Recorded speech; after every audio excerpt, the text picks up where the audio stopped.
The story began with the protagonist's death caused by overwork at the horrible company where he had been employed. He had no memories of his life and wished for an easy existence, even something as simple as being the pet dog of a wealthy family, where he could live without worries. His wish was granted by a goddess, and the scene shifted to a pet shop, where a dog woke up in a basket, feeling warm. The protagonist realized that the dog was himself, and thought about how, in his last memory, he had died after collapsing near a vase. Seeing a girl, he wondered where he was and what was happening. The girl called for her father when she noticed the puppy had woken up. Ruta, now in the body of the dog, made small puppy sounds, wondering who else was awake. When the girl picked him up, he felt terrified and also heard other annoying puppy sounds as she lifted him and walked away. He was shocked to discover that he had been reborn as a dog and recalled the wish he had made while holding the idol, questioning if it had truly come true. A lady asked the girl if she should fetch a box for the puppy, but the girl, Mary, the eldest daughter of a wealthy family, replied that she would take the puppy home herself. She began thinking of a name for him. Ruta remained confused about what was happening but decided that her home would be perfect for him, as she was cute, rich, and smelled pleasant. Feeling delighted to be chosen by her, he cuddled happily in her arms, resolving to laze about and avoid work from then on, marking the start of his life as a pet. A month later, he had grown larger and was eating an enormous amount of meat, enjoying it so much that he could never stop. He glanced at the old man named James, who had provided the food. James remarked that the dog truly ate too much, while Lisa commented that it was cute, and that eating well would help Ruta the dog grow stronger. James still thought the dog had already eaten more than enough. Ruta, feeling grateful toward Mary, promised in his heart to serve her forever, even if he never had to work. Suddenly, he heard a lady shouting at her master, insisting something was wrong with the dog. That lady was Zenobia, the freeloading knight of the mansion. Her master only saw an ordinary dog and questioned her concern. Zenobia argued that Ruta had grown far too much in just a single month, which was abnormal, and insisted they should get rid of him immediately since it was her duty to protect the household. Her master reminded her that, as a guest, such a duty was not hers. Still, he appreciated her concern, though he refused to allow it. He asked her to notice how calm and careful Ruta was, pointing out that he hardly looked like a monster about to attack. Zenobia hesitated, but seeing her master's firm stance, clenched her hand and left, apologizing. The man drank, thinking Zenobia was admirable but that her overly serious nature could be troublesome. He even wondered if Ruta thought the same. Ruta had overheard the conversation from a distance and concluded that it was fine. Later, while he was in Mary's room as she was changing clothes, he reflected that he was not even a proper guard dog. He found her adorable and thought of himself as just a harmless little puppy, yet people still talked about getting rid of him as though he were dangerous. Mary then held up 2 outfits and asked which one he preferred, wondering aloud if he was playing along with her. She guessed the better choice would be one that allowed her to move easily. Ruta, however, thought that the hot weather made it better to laze in the shade. Lately, he had been running around so much that he had not had a proper nap. Looking at his reflection in the mirror, he realized he had grown very big. He grew increasingly worried because his body and eyes now resembled those of a wolf, and even his howling and growling sounded frightening. He felt that everyone was beginning to treat him differently, and thought Zenobia might be completely right. If he had become this large in just a month, he feared he would grow even more terrifying in the future, and then he would surely be kicked out, or perhaps even executed by Zenobia before that happened. The thought of it made him panic. He didn't want to die yet and still longed to enjoy his life as a pet, spending his days eating and sleeping. But he realized that sooner or later, serious trouble awaited him. Mary called out to him, wondering why he was trembling and asking if he was hungry. Ruta couldn't bring himself to respond, silently questioning how she could be so kind to a creature as frightening as he had become. He then remembered the vow he had made, to serve her for his entire life. Determined to protect that lifestyle, he resolved to use whatever tricks were necessary and promised himself that from now on, he would only do good. At that moment, he tried to act cute, making a soft expression and letting out a gentle whimper from his throat. However, the result was the opposite of what he intended. She looked startled and wondered about the strange sound. Ruta thought that his plan of pretending to be an ordinary dog with all his effort had completely failed. He reminded himself that he was now living as a dog in a wealthy family, spending his days eating delicious food, lazing about, and never lifting a paw. But there was a growing problem.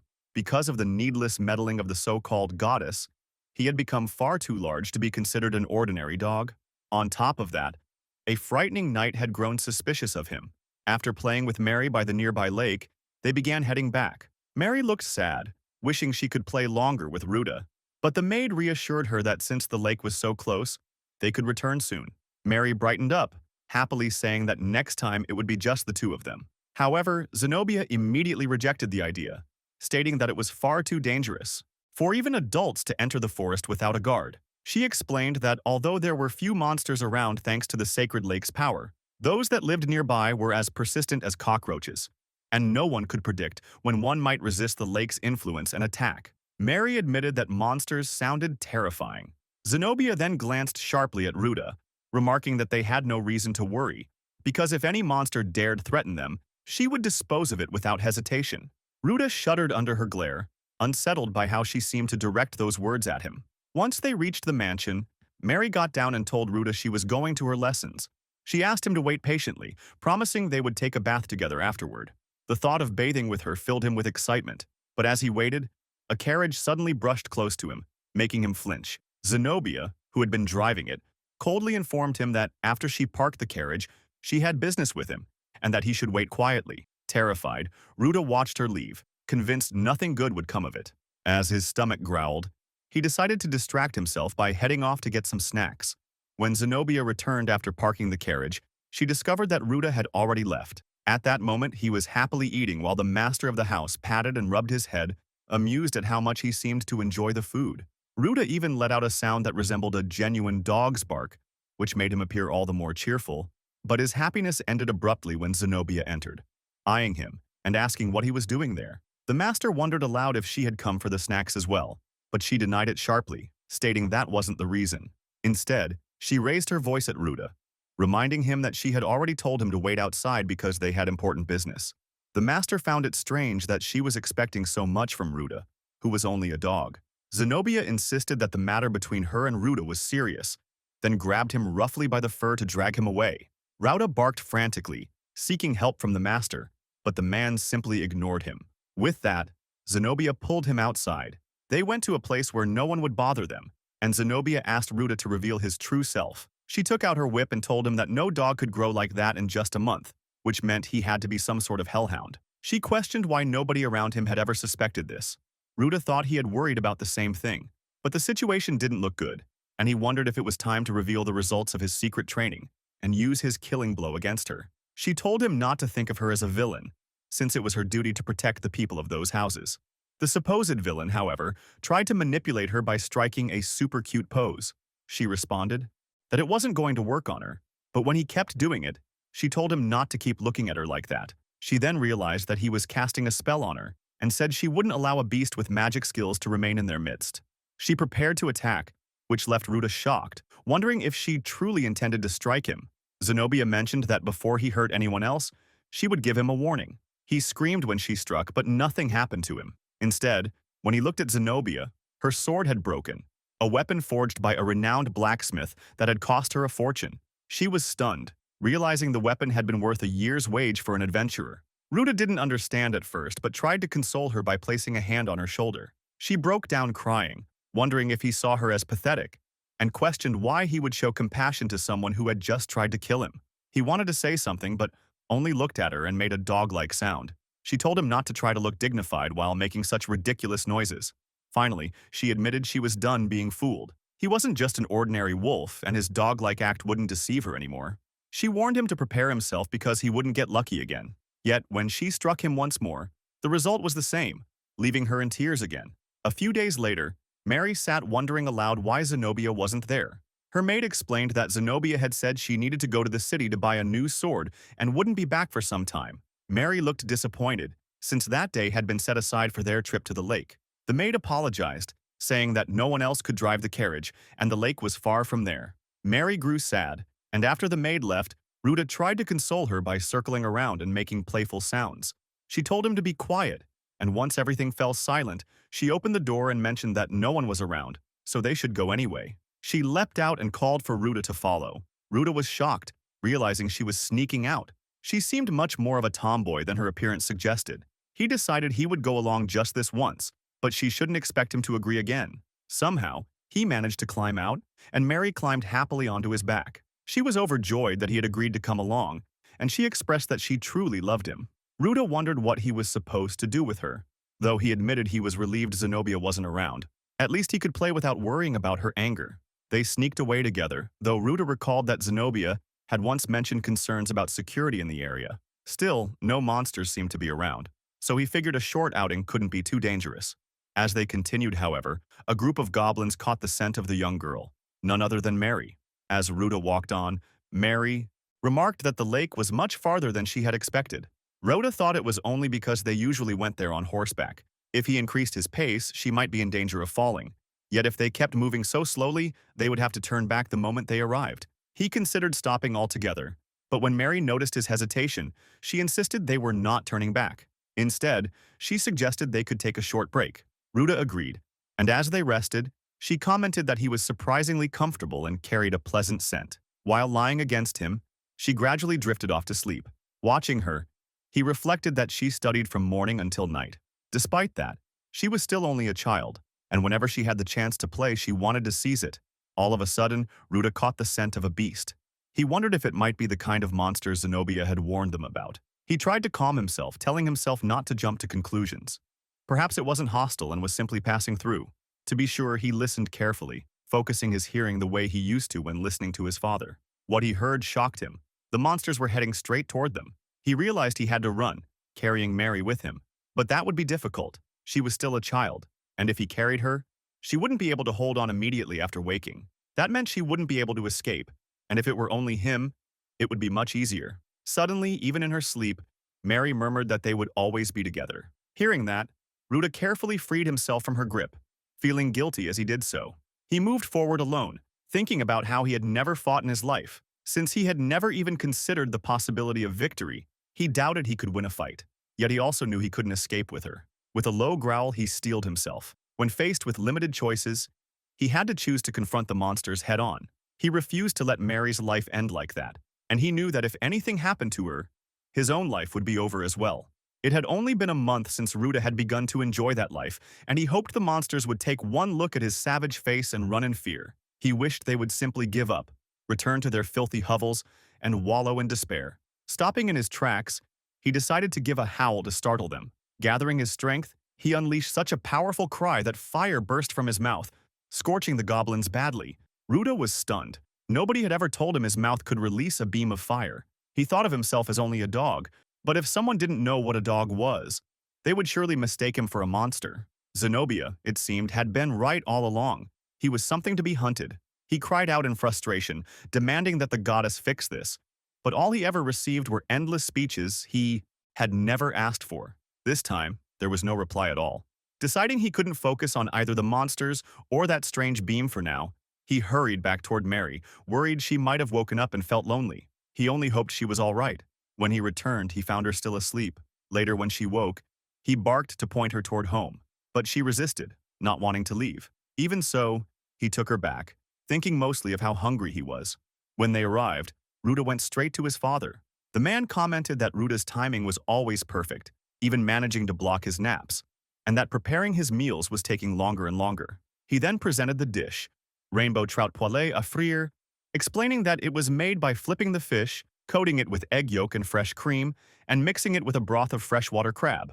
He added that he intended to use the rest of the crab to prepare omelets, and if Ruta wanted some, he could.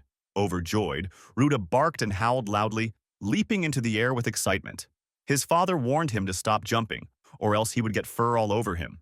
After some time, Ruta lay around, thinking he couldn't simply forget about the problem. The most important thing to do in moments of confusion was to sort out what was already known. Two main issues stood before him. First, he had to deal with the monsters, and second, the best way to investigate them would be at night when everyone else was asleep. For now, though, there was only one thing he could do: go to sleep himself. That night, the scene shifted to a wolf pack. They spoke among themselves about the destruction and the strange scent that lingered in the air, one that left them unsettled. They admitted it was still too early to determine its meaning. The leader ordered them to inform the others and prepare for a gathering. Soon, he declared, the era of humans would come to an end, and their time would finally begin. That night, while everyone else was asleep, Ruta quietly sneaked out, thinking that he first needed to investigate the cause of the monster's swelling. If he could figure it out, they might be able to come up with a solution. He decided to begin by checking the spot where he had used the fire beam. When he reached the place, he found nothing left. The footprints and the horrible smell had all vanished, leaving behind only faint traces of animal scent. He reasoned that most ordinary animals would naturally avoid such destruction and would not dare to come near. Believing that to be the first sign, he thought it was still a bit far, but resolved to head toward the sacred lake next. As he continued onward, he remarked to himself that the stars looked beautiful, and noticed that the world too had a moon, bright, almost digital in its clarity. After a while, he suddenly rushed toward a cliff, where he began howling loudly several times, unable to stop. Then he questioned why he was even howling at the moon like a wolf, and considered that he should just return home to sleep. But just then, he heard the howls of many other wolves in the distance. Fear struck him, and he wondered whether he had accidentally started a war, deciding he ought to return to the main road. When he turned, he realized a large number of wolves had already surrounded him, and panic grew as he recalled that earlier, the same day he had first encountered goblins, and now wolves had appeared. He considered using the fire beam against them, but quickly thought it would be a terrible idea, leaving him anxious about what might happen next.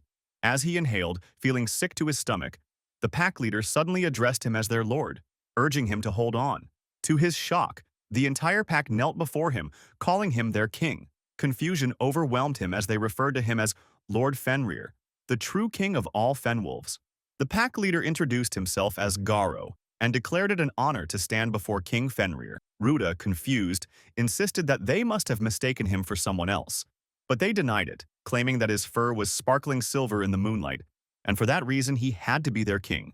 He argued that he wasn't sparkling at all, yet when he glanced down at his body, he realized with shock that he truly was glowing and wondered what the reason could be. Garo explained that, according to the ancient oath, they had long protected those lands, bound by shackles that would only be broken upon the king's return. Every wolf of the pack had sworn loyalty until their king came back to them. He spoke bitterly of how the mountains had been burned, the forests cleared, and countless animals slaughtered for the sake of the blazers. But now, he declared, the time to protect humans had ended.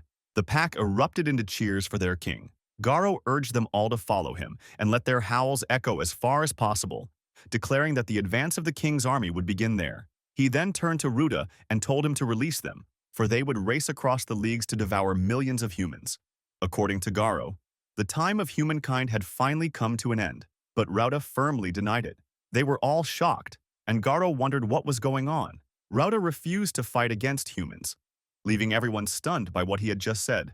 Garo argued that humans were nothing but beasts who multiplied endlessly, destroyed nature, and brought nothing but blight to the world. Ruta shouted at them, demanding how they dared to speak to a god in such a way. He declared that he was neither a dog nor a wolf, and questioned how they could possibly help someone who had been toyed with by the goddess. He admitted that it was only because of Mary and her father's food, especially Mary's, that he was standing before them. The wolves grew frightened, saying they could never surpass him. Ruta, realizing he had gotten carried away and yelled at them, said he had something perfect to persuade them. He threw some food toward them and told them to try it. Garo hesitated, reluctant to take what belonged to the king, but Ruta commanded him to eat. As Garo tasted it, he was astonished by how delicious it was. He thought about the rich scent of blood that didn't stink, but instead carried nourishment, and how every bite overflowed with exquisite flavor. To him, it was like a story of a girl who had nothing to offer her doomed knight except her own maidenhood. The meat felt as pure and devoted as that girl, as glorious as a virgin knight. Garo asked what kind of meat it was, and Ruta replied that if he really liked it, he should know it had been made by the same humans they wanted to destroy. Garo was shocked to hear that. Ruta explained that he understood their hatred. There were indeed people who treated others as disposable, but if they wiped out humanity entirely, they would also destroy those capable of creating such wonderful things. That was why he urged them never to kill humans again and to coexist with them. His words, though serious, carried a tone of hope and conviction. Garo thought deeply and finally concluded that their king must have already subdued the humans. Many of them began discussing the advantages of letting humans live, like the creation of such food, and realized they had acted rashly without understanding the full picture. They all began to hail Ruta as their great king. Ruta approached Garo and mentioned that he had forgotten to tell them something. He wasn't their Lord Fenrir or anything of the sort, but just a cute little doggy. Garo was shocked and told him to stop joking, but Ruta insisted he was serious. He said it was merely a turn of phrase and that he had just gotten caught up in the moment because he had always wanted to say that. They both continued talking as they walked. and Ruda expressed concern about the goblins that had suddenly appeared. Gandalf led him to the place where the goblins were spawning in large numbers, a cave. He explained that unlike normal animals, monsters weren't born from parents but were instead formed through accumulated magical energy. The energy gathered around certain objects or areas, serving as a medium through which monsters appeared. The cave, he added, was the source of those goblins. Normally, the wolves of that region handled the monsters there, but perhaps they had been asleep. Ruda thought that the sacred lake nearby should have prevented monsters from approaching the area. Garrow replied that he had never heard of anything like that before, which left Ruda shocked. Garrow then steered the conversation back, saying they didn't really know how to deal with such monsters. If the cave kept expanding, it would eventually become too much for them to handle. Ruda was alarmed by the thought that the cave itself might be alive. He soon realized that it was spreading its roots through pools of magical energy to spawn monsters within itself. It was actually a labyrinth, an invasive entity that moved into places and destroyed ecosystems. Garrow explained further that the labyrinth also brainwashed any monsters that came near it, without exception. Its core was buried deep beneath the entrance, and if they could somehow destroy that, the problem would be solved. Ruda considered jumping directly toward the cave. Garrow warned him that only a few could get that close. Anyone who approached further would be instantly brainwashed. He was shocked to see Ruda heading down anyway. Ruda said he was simply going to destroy it, but Garrow kept shouting for him to come back, warning that it was too dangerous. He added that the labyrinth emitted a stench that attracted other monsters, even for their king. Ruda thought the smell was like a portable toilet in the middle of summer, and sighed in frustration, saying he was too tired and just wanted to get it over with so he could go back to bed. He then took a deep breath, gathered his energy, and unleashed a powerful fire spell toward the cave to destroy it. The blast was so intense that it looked like he was about to fall to his death, but he used his incredible speed to leap back up to safety. The wolves, watching nearby, were stunned to see that Ruda had completely obliterated the labyrinth in a single strike. They all began cheering for him, calling him their king.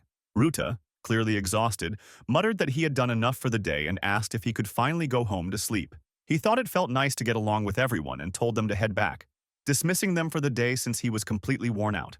Garrow agreed and asked if he could accompany Ruda on his way home, but Ruda replied that it was fine. He would go back on his own. When Ruda finally returned home, the morning had already come. He felt utterly exhausted but thought that everything had gone much better than he had expected. Now, he needed to deal with the monsters, learn more about himself, and find someone he could actually talk to. With his pressing issues finally resolved, he felt ready to return to his peaceful pet life with Mary once again. The scene then shifted to Zenobia, who was at a weapon shop. The shopkeeper told her he had no problem selling the sword to her and asked if she was planning to hunt a Cerberus.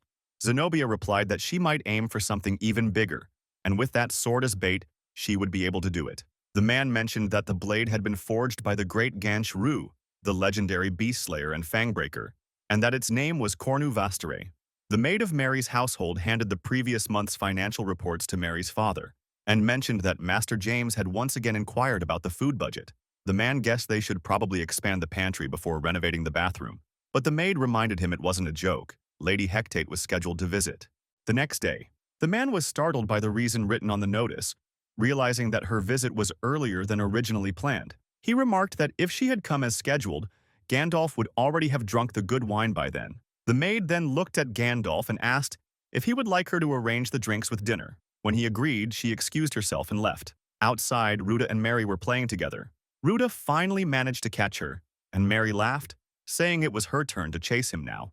They continued their playful chase until, all of a sudden, Ruda was caught by Zenobia, who appeared out of nowhere and glared at him. Ruda froze in fear, while Mary, on the other hand, was delighted to see Zenobia had returned. Ruda wondered why she couldn't show even a fraction of that smile to him as well. Zenobia told Mary that Toa had been searching for her since morning. Mary agreed and quickly excused herself, pretending it was probably for her lessons. She promised to meet Rauda later at the bar before leaving. Rauda stood frozen, dreading what was coming next from Zenobia, silently wishing Gandalf would show up to save him. Zenobia took Ruda to a secluded spot where no one could see them. She then revealed the legendary blade she had acquired, a weapon that had slain thousands of monsters without ever losing its sharpness. Its value, she noted, was 10 times higher than her previous sword. She warned him not to assume things would go the same as last time and declared that she would cut him down with that blade if necessary. Ruta immediately started acting cute to soften her anger, which made Zenobia leap back in exasperation, telling him not to act that way again. Ruta barked in protest, but she warned that the sword could easily break again if she used it carelessly. She wondered if Ruta was mocking her, and if something similar had happened before. Ruta, confused, wondered why she thought he would ever fire a beam at her. Zenobia explained that there might be residual energy from repeated exposure to magic or some other power, and asked if he had come into contact with any monsters recently. She then raised her sword and said that this time, she wouldn't hold back. She was going to strike him for real. Ruta felt something different from the last time, but he decided to go along with Zenobia if that was what she wanted. Still, he thought he needed to get back to the mansion first. He dodged her first strike, and as she swung her sword again, a powerful impact shook the ground. Zenobia shouted that he could hate her all he wanted, but he was the one who had grown so large in just a month. No one knew how much stronger he would become in the future. That was why she needed to end this now before it became a greater problem. After a moment, she looked down and realized her sword had shattered, while Ruta stood there unharmed. Furious, she clenched her fists, but then, to his surprise, tears began to fall down her cheeks. Ruta was stunned. Zenobia called herself a failure, saying the sword had been all she had. She explained that she had only wanted to protect her family, but it seemed like she was the only one who took that responsibility seriously, making her look like a fool in the end. Even after attacking him, Ruta could only make a silly face and pity her. Seeing her cry, he thought she looked like one of those girls who tried too hard in some flashy competition and broke down when it all fell apart. He awkwardly tried to comfort her, but she pushed his gesture away in anger, declaring that next time she would face him again. With a new and stronger sword, she turned and ran off, shouting for him not to misunderstand. She was just warning him. Ruta stood there in confusion, unsure what to do next. Her attack had been so loud that it was only a matter of time before someone came to investigate. Suddenly, he heard a voice, a cat's voice, saying she could handle the situation. Startled, Ruta turned toward the sound, wondering who was hiding behind the bushes. A red cat stepped out and said she had actually been up in the tree. She leapt down gracefully, explaining that she had already cast a barrier to block out sound and keep people away from the area, giving them some privacy. Ruta, still confused, asked who she was. The cat told him to prepare himself for some trouble, and to think of it as a bun, whatever that meant. Then she introduced herself as the Witch of Belk Forest, and said she was pleased to finally meet him. Ruta was shocked to discover that Hecate was actually the magical girl. The man beside her introduced himself as the family painter, thinking he had never seen that self-proclaimed witch cat around the estate before. He didn't dare get too close to her, and she teased him, asking if he was getting excited. Then she added that he shouldn't be. It wasn't like they'd known each other for long, since they had only just met. He suddenly wondered aloud if she had eaten his koichi. The cat blinked in confusion, clearly startled, and asked what on earth he was talking about. Ruta shouted that he recognized the cooking of Gandalf and could smell it on her. He demanded that she give it back because he wanted to eat it himself. She denied it, saying he was mistaken. He had only eaten bacon and vegetables. Ruta, still worked up, shouted that he knew she was the one who had eaten it. The two of them got caught up in the argument until she finally gave in, saying she would bring him something delicious next time if he'd just forgive her. Ruta, still sulking, grabbed her gently by the scruff with his mouth. The cat, instead of getting angry, looked intrigued. She said she had taken an interest in him and promised to treat him to something truly good next time. As the tension eased, she smiled and asked if they could become friends. Ruta was confused by the idea. He thought back to his previous life, when he had no one to call a friend and had always eaten lunch alone. Now, the thought that someone wanted to be his friend left him strangely moved. Still, he wondered if a dog and a cat could really be friends. The cat tilted her head and asked what species had to do with friendship anyway. She asked him if they could get along, and he agreed with visible excitement. She added that she might have to bring her special treats next time. As she left, she said she would see him the following day, but he was shocked when she suddenly disappeared. Later that night, while walking inside his house, he thought about how he had been having trouble sleeping lately, possibly because he had been resting too much. He noticed light coming from Gandalf's room and went to check. Gandalf commented that his timing was perfect and mentioned that, according to James, Ruta was a good drinker. He then offered Ruta a drink. After drinking, Ruta felt cheerful, enjoying the rich flavor of the liquor, which he found far better than anything from that world. Seeing him happy, Gandalf remarked that he had found himself a drinking buddy. He added that lately, everyone had been going to bed early, so he was the only one who had heard the noise the other night. Sometimes, he even heard sounds like a landslide coming from the forest, making it hard to tell what was happening. Ruta grew confused, wondering what Gandalf was talking about, and assuming he might have drunk too much. Gandalf then told him to go to bed and left. Feeling his stomach growl, Ruta thought that the sudden relaxation had made him hungry and decided to sneak into the kitchen to eat until morning. When morning came, he was lying in the kitchen, and Gandalf entered angrily, questioning if Ruta had done that and spent the whole night there. A board hung around Ruta's neck, stating that he had stolen valuable ingredients. Father wondered if Ruta was clever enough to understand what was happening. He stepped closer and asked if Ruta knew why Gandalf was angry. It was because Ruta had eaten all the preserved meat, far more than just sneaking a bite. Ruta felt that Gandalf's anger was even more frightening than Zenobia's. Father then asked if Ruta realized what he had done, reminding him that the next food shipment wouldn't arrive for another 3 days. As long as Ruta was there, no one in the mansion would go hungry, including him. So, if he ever got angry again, he shouldn't resort to stealing food.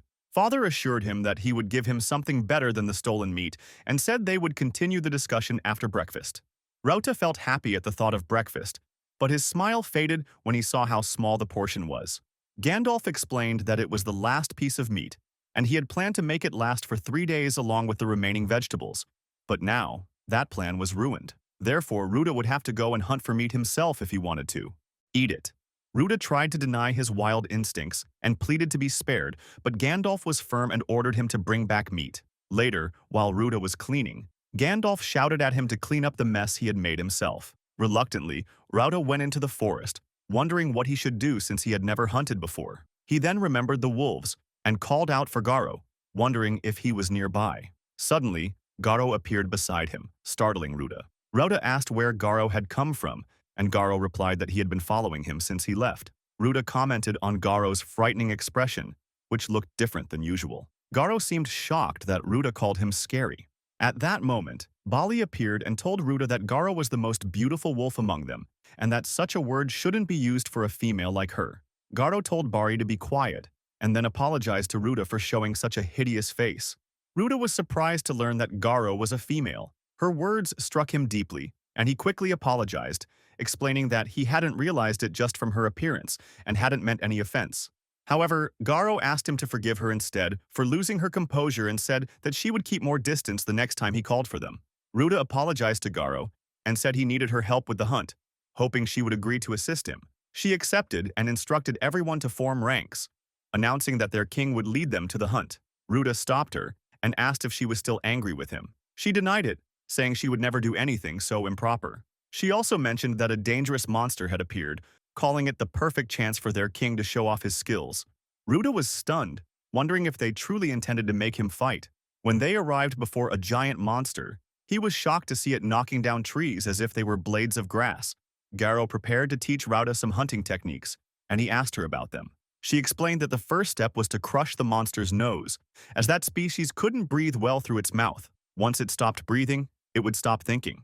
After that, he would still need to chase and wear it down before crushing the rest of its body. Ruta thought they were really hard-working and figured he might not need to do much himself. Garo then called out to the monster, declaring that their king, Ruta, would defeat it. Ruta was shocked to hear that, as Garo began taunting the creature with harsh words, enraging it. The monster charged at Ruta, who tried to stay calm, reminding himself that it was not just an ordinary beast. He then used a small beam attack to blast the monster into a wall, defeating it. That minor beam was the result of his long practice to create a weaker version of his main attack. The monsters praised Ruta for his effort, and he told them to hurry and take the creature to the old man's house, insisting they drain its blood before the meat spoiled. Everyone agreed and helped him transport it. When they brought it to Gandalf, he was astonished, wondering if Ruta had really taken it down by himself. When Ruta confirmed it, Gandalf, though hesitant, praised him, admitting that he hadn't expected more than a rabbit from him. Ruta guessed it was the wolf who had guided them there. As Gandalf patted Ruta's head, Garo appeared, furious. Gandalf stepped in front of Ruta protectively, asking what was wrong. Garo angrily shouted that touching their king's head was a crime. Ruta was deeply shocked, realizing that his entire plan had been completely ruined. They had been practicing the whole way back, and no matter how obvious Gandalf could be, the situation was bound to turn bad. Suddenly, someone appeared and said there was no need to worry. A tornado formed in their path, and a girl emerged, explaining that those creatures were her friends, so Gandalf didn't have to be concerned. She then asked Ruta if she was right, and he was stunned to see that it was Hecate. They carried the monster to a nearby river and placed it in the middle. Gandalf stood with a giant cutter and swiftly sliced the creature into small pieces, astonishing everyone with his skill. He explained that they just needed to subdivide the pieces further. As he worked, Ruta observed all the meat and admired Gandalf's performance. Gandalf, however, remarked that it was actually her magic that made all of this possible. He admitted he wouldn't be able to render or preserve all the meat without her help, and asked if she could also handle the disposal of the waste. She smiled and said he really was a nice guy for asking, realizing he was practically begging, because doing it himself would take until evening, which would be troublesome. Gandalf then summoned Nahura, a cat, and assigned her the task of disposing of the remains. Ruta was shocked to see the small cat, and wondered what Nahura was doing there, and how that lady could possibly let a cat handle such work. Hecate asked if Ruta still hadn't realized yet, reminding him that she had promised to meet him the next day. Rhoda was stunned, realizing what she meant, and asked if that was her true form. She nodded, explaining that she had been borrowing Nahura's body the previous day. She called Ruta cruel for not even recognizing his friend. Ruta, startled, said that wasn't what he meant at all. Nahura pouted, saying it was still cruel of him, while Hecate laughed happily, overjoyed to have made friends with someone so kind, though she admitted that her excitement was rather unbecoming for her age and a bit embarrassing.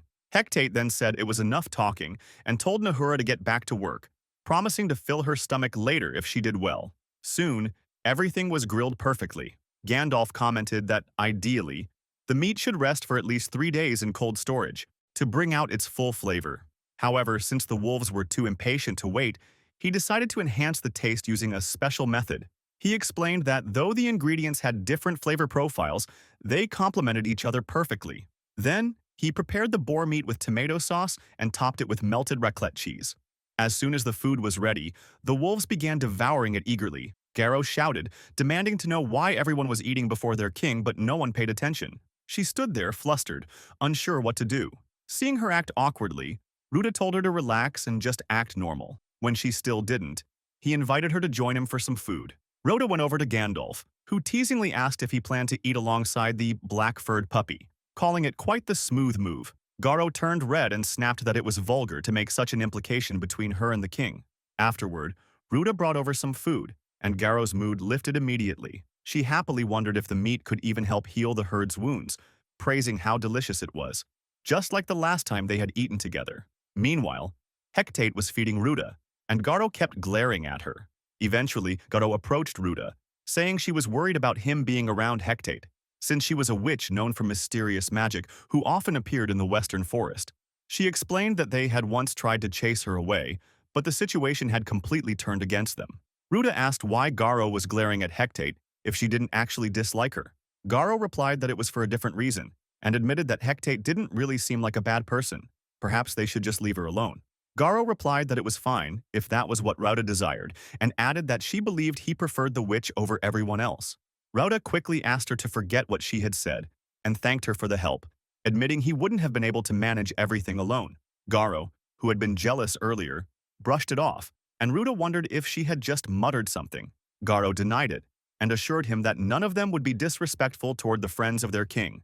Nahura made a small sound, prompting Garrow to ask what she was thinking. Hecate responded that her familiar smelled like offal, which was why she had decided to give her a quick scrub. Ruta asked both of them to try to get along as friends. The scene then shifted to Mary, who learned from her maid that Hecate had already arrived. The maid further mentioned that Hecate had come through the back door carrying a large amount of meat. Excited by the news, Mary decided to finish her studies quickly. The maid excused herself to prepare Hecate's room, leaving Mary to continue her work. While studying, Mary thought about telling Hecate how she and Ruta had been playing together and how adorable he was. Just then, her ink pot toppled over. She bent down to pick it up, muttering that she still needed to finish her studies. Since one of her hands was sore from writing too much, she tried using the other. But as she did, she suddenly felt something strange. Her hand began to tremble, the ink pot slipped again, and when she looked down, she was left utterly shocked by what she saw. As the maids were bathing in the women's section, one of them commented that some students got to relax with that stupid dog, while they, on the other hand, always had to stay alert in the communal baths. Another maid replied that the first one hadn't cleaned the bath properly last time, and now their work was 10 times harder than what Zenobia usually handled. Meanwhile, Mary was looking at her hands, trying to dry and move them, while Ruta silently watched her. When he asked what was wrong, she replied that it was nothing and probably just her imagination.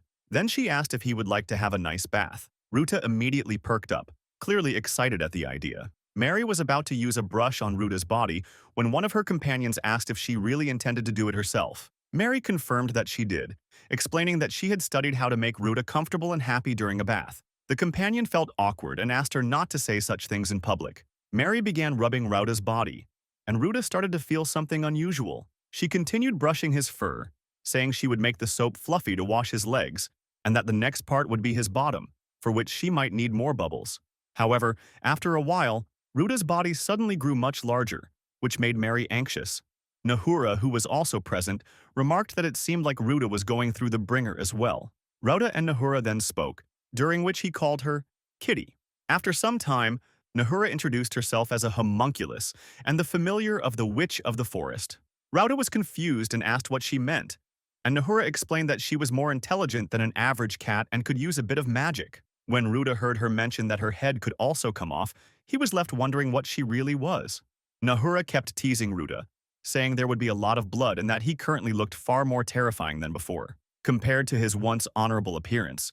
She joked that his current state resembled something fit for a children's picture book featuring a flying head. As Ruta's body continued to grow, Toa, who had come to ask for some soap, was horrified at the sight of his enormous form and immediately ran away in fear. A short while later, Zenobia glared at Ruta, called him a beast, and demanded that he show his true self. At that same time, Hecate was having drinks and invited Zenobia to join her, saying she shouldn't drink alone. Zenobia went over to her, and Ruta thought the scene looked like some glamorous celebrity event, with them drinking wine in the bath. Zenobia then said she would let Ruta off this time so he should behave and go back. But when she turned around, she realized he had already gone to Hecate to ask for a drink. Hecate handed it to him, and Ruta jokingly wondered if she wanted him to roll over and bark 3 times. She replied that it didn't sound entertaining at all.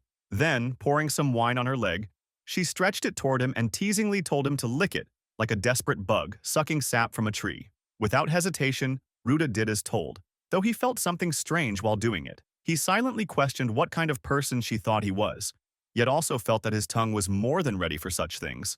Hecate remarked that he could have at least shown a bit of hesitation, but Ruta didn't stop. Zenobia looked on, wondering if they were both all right. A moment later, Mary came out of the bath, glaring at Ruta so intensely that he became frightened. She complained that it wasn't fair, and said she wanted some wine too. Seeing her expression, Ruta grew even more nervous. Hecate told Mary that she was still too young for wine and should have something else instead, reminding her that she herself was a worldly woman. After that, Hecate handed Ruta the goldfish she had promised him, a raspberry pie topped with ice cream. Mary found it cold, crunchy, and surprisingly amazing. Hecate asked the others to try some too, while Ruta looked at Zenobia, urging her to join them and eat as well. Zenobia decided to give up for the day, and Hecate also told Ruta not to lick anymore and to get off. After taking a bath, Mary left with Ruta and mentioned that having the snake in the bath made her feel as if she had done something naughty. She said that ever since Ruta had arrived, everything had been so much more fun for her, though it had been enjoyable even before his arrival. She added that everyone had been taking very good care of her, but that kindness sometimes made her feel a bit lonely. However, since Ruta came, she had learned to talk to everyone with an open mind, and she hoped that would continue. She went on to say that her father's boat would soon be finished, and once it was done, they should all go on a trip together. She mentioned that she hadn't visited the royal capital since meeting Ruta, and recalled how surprised she had been in the past. She reflected that she had never been selfish before, though she used to act rather timidly, but Ruta had always been there for her. Just as she was about to continue speaking, she felt something strange and suddenly collapsed. Ruta became completely confused, wondering what had happened. He realized she couldn't sleep there or she might catch a cold. He called out to her several times, but when she didn't respond, he began to panic, barking loudly and thinking of finding someone to help. As Mary lay on her bed, she heard someone crying. The voices sounded both familiar and unfamiliar.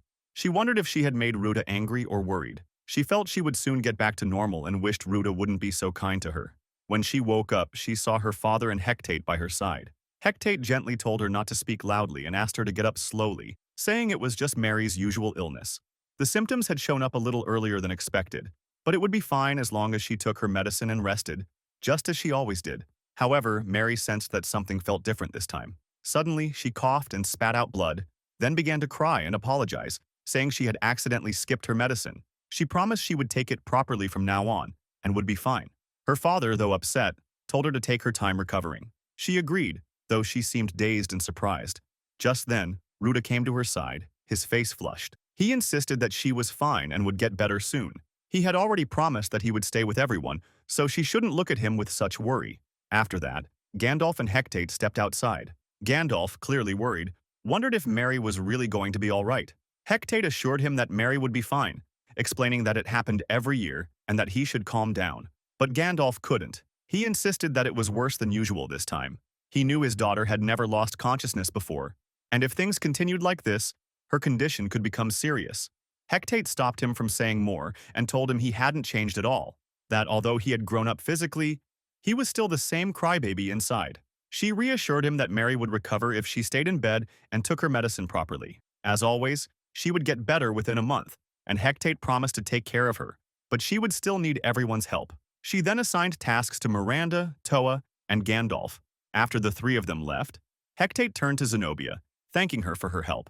She admitted that they wouldn't have been able to catch the problem early if Zenobia hadn't noticed it.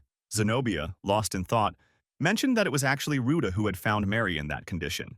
If he hadn't done so, she wouldn't have realized anything was wrong. She reflected regretfully that even though she had always said she would protect Mary and everyone in the mansion, when the time came, she hadn't been able to do anything. Feeling ashamed, she called herself a careless person. Ruta stood near Mary, unable to believe what had happened. He thought that if Zenobia hadn't arrived at the right time, Mary might have suffered even more. She might never have been able to fake that smile again. Seeing how everyone was doing their best for Mary, he felt it was his responsibility to do something too.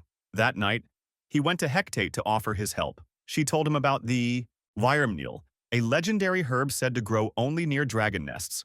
It required the presence of rare and powerful dragons, either elders or those of fantasy rank, whose leaking mana nourished the plant. The wyrmneel absorbed that mana to make its emerald flowers bloom. Hecate mentioned that she had used withered wyrmneel twice in the past, yet even then, she had managed to turn the wilted herbs into miraculous medicine. She added that if she could obtain the wyrmneel alive, she might be able to cure the fundamental problem.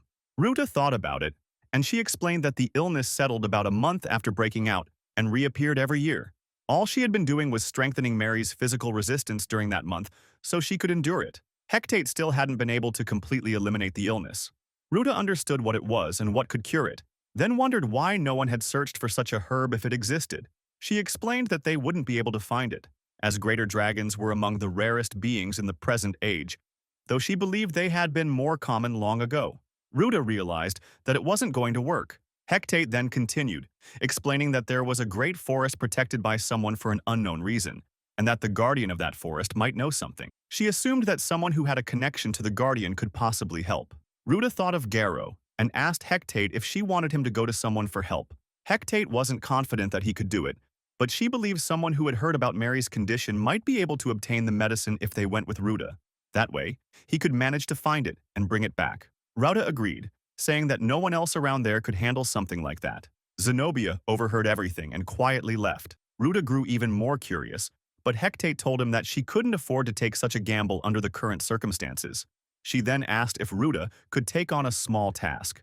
Ruta thought about how, in the beginning, he had wanted to live an easy, carefree life as a pet, but now he no longer desired such a life. As he prepared to leave, Hecate reminded him to be careful and assured him that she would take care of his return trip.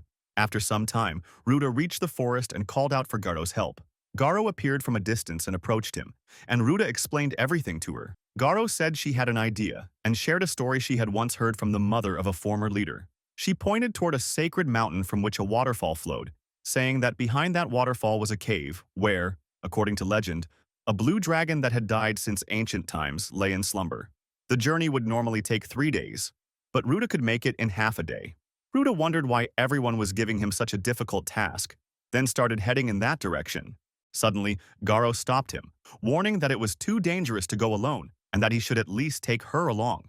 Just then, a person appeared between them and struck Garrow. The person, dressed in an overcoat to conceal herself, began fighting Garrow. Ruta rolled away to a safe distance as the lady attacked Garrow, who dodged skillfully and struck back. After a while, the attacker howled, claiming she now knew all of Garo's tricks and launched another attack. Garo dodged again, but the lady's overcoat slipped off, revealing that she was none other than Zenobia. Zenobia landed a short distance away, guarding herself, and both she and Garo stared at each other. Before the fight could resume, Rauda stepped in to stop them. Both shouted at him, demanding why he was intervening and questioning who he was. Zenobia explained that she had jumped in because she sensed Ruda might be attacked by that monster, and noticed something was off. He would never leave without dinner. Garo then commented that she despised humans because she had seen them lower themselves so far as to pretend to be subservient, which fueled her hatred. Ruda was thoroughly confused about what he should do, as the two of them kept dragging him into their argument. As they continued bickering, Ruda reminded them that they had practiced this before and asked Garo to step back and let it go. Garo, however, wasn't sure what he meant and mirrored his gestures awkwardly. Zenobia mentioned Seagate, but Garo didn't understand, and watching the two of them tumble on the ground in confusion was almost painful. She was completely baffled, especially since Rauda wasn't under attack, and her mind overflowed with questions. She was overthinking everything. Rauda tried to calm her down, but their language barrier made it impossible. Meanwhile, Zenobia declared that she would go search for YYRM Neil and refused to remain useless while Mary was in such a state. Regardless of whatever Ruda and Hecate had discussed, she was willing to take the risk. Concerning Ruda's true nature, she didn't plan to question him. Even if he were a dangerous being, she believed he genuinely wanted to save Mary, just as she did. She urged Ruda to hurry, emphasizing that they needed to heal Mary as soon as possible. The two of them started running at incredible speed. Ruda wondered if Garo would follow and felt a pang of guilt for how he had spoken to her earlier. But if she had come along, she would have only slowed them down. Garo wasn't keeping up because Zenobia was already with Ruda, and Garo wasn't fast enough to match their pace. It vexed her, but perhaps that female gorilla could have managed it. Ruda remembered that he had asked Garo to guard the mansion where he was staying until he returned. He then stopped worrying about it and kept running ahead, thinking he had jumped so far that he might need to wait for Zenobia to catch up. To his surprise, she was already beside him, teasing him for being slow and questioning what was wrong with him, since Mary had been much faster even as a baby. Ruda pushed himself to run even faster, thinking that if she wanted to keep up so badly, he would show her what he could do. He surged forward at top speed, imagining Zenobia keeping her eyes peeled, just like a street racer trained on a plumber cart and the fastest downhill racer in the area. He spotted a cliff ahead and, treating it like a local race where rules didn't matter, prepared to jump. Zenobia leapt onto him just before the landing, and together they hit the ground. Ruda was terrified during the landing and ended up injured. Zenobia urged him to keep going, which shocked Ruda. When he barked in protest, she noted that it seemed like he was complaining but assured him that it was only a trifle and he would manage, reminding him that he had been the one to jump first. She looked at him, wondering if he needed her to carry him on his back like a princess. Ruda was startled by her words and thought that if she tripped or cried, he certainly wasn't going to cheer her up. Zenobia then remarked that Ruda seemed to have regained enough energy and that she had fully caught her breath, ready to push forward. Ruda was baffled, wondering what was wrong with her and why she was heading back the way they had come. Ruda and Zenobia had been traveling for a long time when they reached a river. They saw an animal there and were both shocked at how thirsty and tired they were. They decided to make camp at that spot, intending to eventually find the dragon's nest. Zenobia decided to prepare the food and asked Ruda to gather some deadwood for the fire. Ruda agreed and went to collect the wood while she started preparing the meal. When Zenobia turned to check the wood he had brought, she was surprised to see that he had already set it up as a campfire. She questioned why he had done that, but soon used it correctly to cook the food, boiling water, while wondering where he had found the wood. Ruda began eating, and she wondered if he was dissatisfied, though she planned to let him try the food before making any complaints. First, they thinly sliced the smoked meat and cut the bread into thick pieces. Then they roasted the cheese over the fire until it melted and placed it on the bread. Ruda was very excited, and upon tasting it, found it delicious. Zenobia watched him curiously to see if he liked it. He called her to sit beside him, and though she was unsure what he meant, she joined him and realized that he was not a bad dog. She noticed how deeply he had grown attached to Zenobia, and observed that Zenobia could be with Ruda without feeling the need to be overly polite. Ruda, she thought, surely never felt that Zenobia was trying to be formal with him. Zenobia reflected that Zenobia was sharp-minded and that if Ruda had harbored any ill will toward her, she would never have grown so close. However, Zenobia reminded herself that the monsters were still dangerous. Ruda could sometimes act without realizing the consequences, and even minor carelessness could cause major accidents. Worst of all, he might not even be aware of what he was doing. She sensed a strange aura from him and worried that if anyone at the mansion were hurt because of it, Zenobia might get caught in the danger. That was why she was so frightened. Even though she didn't truly believe Ruta was evil, Zenobia watched Ruta and noticed that he had already dozed off, which annoyed her because she had been trying to be serious for once. She wondered why she was behaving like that with her foolish dog. She prepared food for herself and realized that Ruta had covered her on all sides, allowing her to rest comfortably. Zenobia felt that in the end, the situation wasn't bad at all. From the next day, they continued their journey and eventually reached a waterfall. Zenobia remarked that it was the largest waterfall in the area and expressed surprise at its size, considering there was no lake above it and it was not the snow melting season. Ruta was confused by her reaction. Zenobia then asked him to step back and opened a box.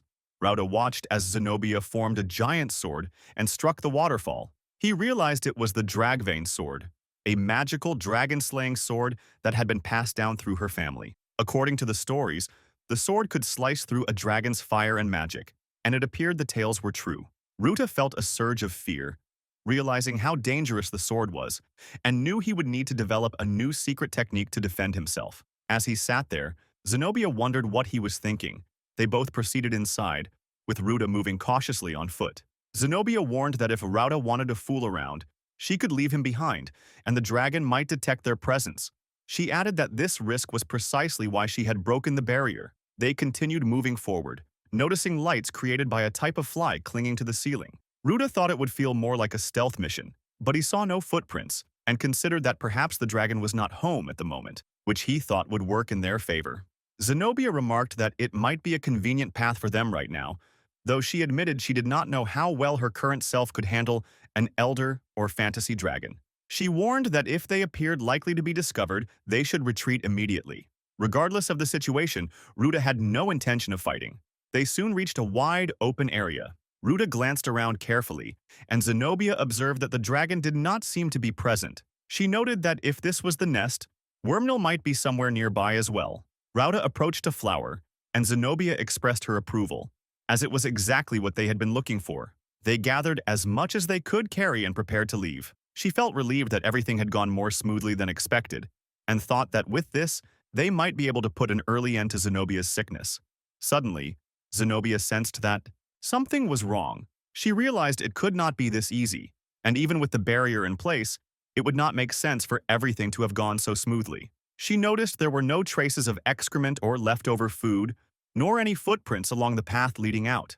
If Wormnil had been there, she reasoned, it would require food and a large roost, and might even use reality obfuscation magic, something that could hide a fantasy-ranked dragon. The absence of these signs made her suspect that a powerful dragon had been there very recently. Suddenly, a massive dragon appeared before them and let out a roar, which left Ruta completely shocked.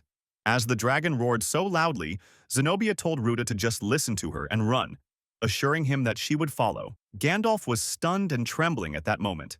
Even though he had broken the Cornuvastir and commanded black fenwolves, Ruta was instinctively terrified of the dragon. Zenobia doubted that the dragon would consider them significant enough to bother with, but if it did, they would have no choice but to flee. The dragon spoke to Ruta, wondering if they were leaving their mark immediately upon entering its roost. It noted that they were unusually bold. Ruta tried to explain that it was not like that, but the dragon continued, remarking that they had not only attempted to break in, but also asserted themselves territorially. After a pause, the dragon laughed and said that he found them very interesting. Then, acting in an unexpectedly playful manner, he mentioned that having such a girl with him was amusing, and he had taken a liking to them, deciding to treat them as guests who must be entertained. Ruta was completely shocked by the dragon's sudden change in behavior. The dragon introduced himself as the blue dragon, Lenaworm, and asked them not to threaten or be devoured indiscriminately. Ruta did not ask why the dragon had roared earlier, and Lenaworm explained that it had merely been a yawn. The dragon then revealed something intriguing to them, showing a magic circle and triangle. Suddenly, something emerged from it, prompting the dragon to laugh and comment that they could hardly leave their mark unnoticed. Ruta was shocked, and the dragon apologized if it had startled them. Ruta reassured him that he would be fine, but noticed Zenobia holding a sword charged with energy. He wondered what she was planning while they appeared to be having a peaceful conversation. Without the second sound channel, it seemed to Ruta as though the dragon might attack them. Zenobia, noticing Ruta's concern, Assured herself that she would be fine, she resolved that once Ruta had moved ahead, she would follow and ensure that at least one of them retrieved the herbs for Zenobia. Ruta tried to warn her to wait, but he realized she would not understand. She shouted at him to run and then attacked the dragon. Ruta pleaded with her to stop, but she continued, seemingly ignoring his warnings. The dragon wondered why the girl persisted in attacking, despite being treated as a guest. Ruta explained to the dragon that she had heard intercultural communications, urging it to simply dodge her attacks. Eventually, Zenobia managed to slash the dragon's body, causing it to scream. Ruta was shocked, and the dragon questioned why she was attacking when it had referred to them as guests. Zenobia kept attacking the dragon, and the dragon did not seem to defend itself, taking every hit. Ruta urged Lenowyrm to speak in a human language, as Zenobia could not understand him. He told the dragon that if it did not wish to fight, it should instruct her to stop immediately. Lenowyrm tried to speak, but Zenobia misinterpreted his words and continued attacking. Believing that the dragon was intelligent enough to communicate with her, she struck at Lenowyrm, declaring that she was using an ancient spell that could nullify all dragon magic and incantations.